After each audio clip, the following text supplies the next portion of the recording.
Hello friends, I'm Detective Michael West. The case I'm going to tell you about tonight didn't just change me forever. It made me resign after 30 years on the force.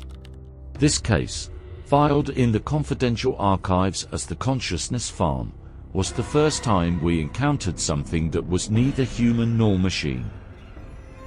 But something far more terrifying than either. If you think humans are the most evil creatures on this planet, you are gravely mistaken. November 2149.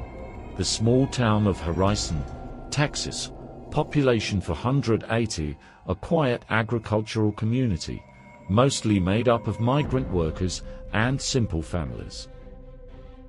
BioSync Corporation, the agricultural tech giant, had set up a massive farm there 3 years prior, which they claimed would shape the future of farming. On the morning of November 15th, there was no communication from Horizon. No messages, no internet activity, not even residents' GPS signals were coming through. It was as if the entire town had been erased from the map.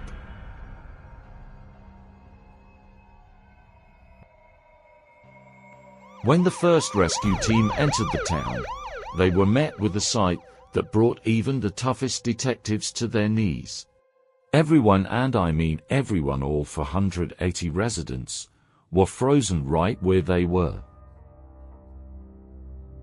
A 6-year-old playing with her doll, a father making breakfast, a woman watering her flowers, all stood still like wax figures, but their eyes were open and moving. But this was where the story began, not where it ended. All these people were alive. They had pulses, they were breathing, but they couldn't speak, move, or even blink. Only their eyes moved, eyes filled with terror, pleading, and pain.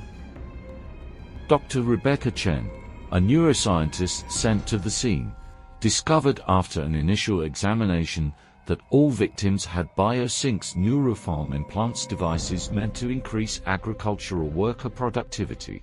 But brain scans revealed something far more horrifying. These implants had locked all movement and speech control areas of the brain, while the pain and consciousness centers remained fully active. Our evidence led us to Dr. David Newton, the computer science genius who spearheaded the neurofarm project. When we found his hideout in the center of the BioSync farm, we were faced with the scene I still see in my nightmares. Newton sat in a wheelchair, paralyzed himself, but with a horrifying smile on his face. The computers around him showed that he was still playing with the residents' minds.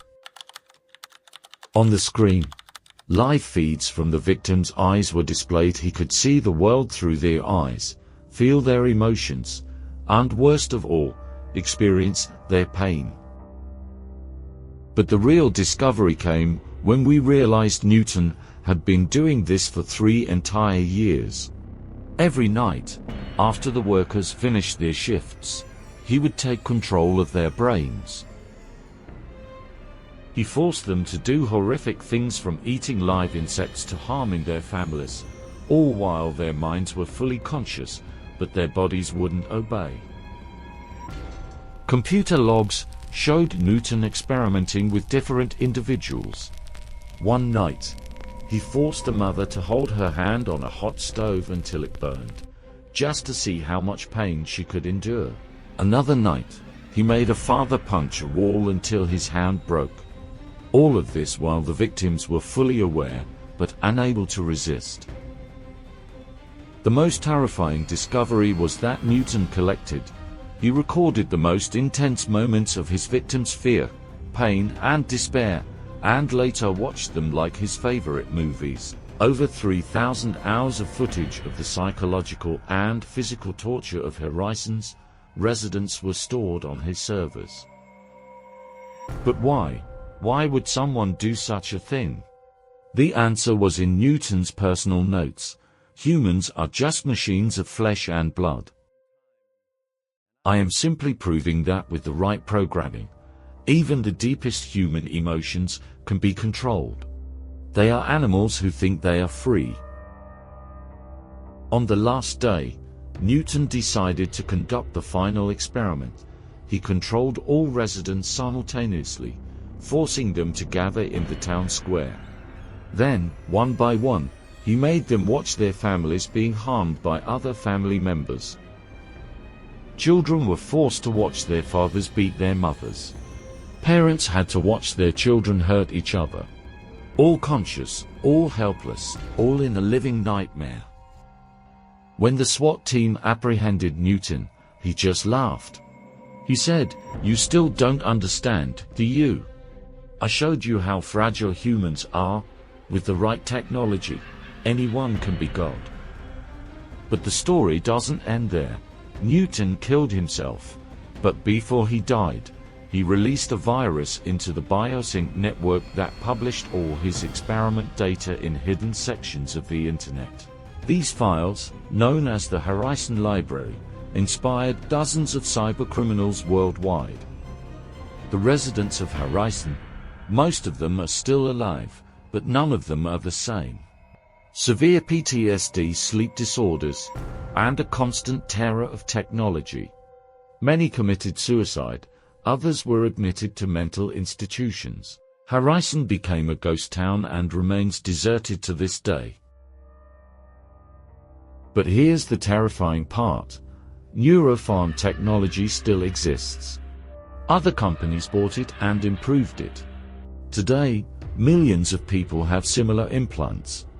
And every night when you go to sleep, you have to ask yourself, are your thoughts truly your own? If you think this case scared you, wait for the next one. The Dolls of San Francisco 2156, where the line between human and machine was completely annihilated. Hit that subscribe button and turn on the bell to get notified about every new case. In the comments section, tell me, if you have AI or brain implants, do you sometimes feel like your thoughts aren't really yours? Do you have nightmares at night that feel like someone else is controlling them? I'm Detective Michael West, and remember, in the future world, the most dangerous predator is the one who can control your mind. Tonight, before you go to sleep, check your implants. That is, if you still have control of your own hands.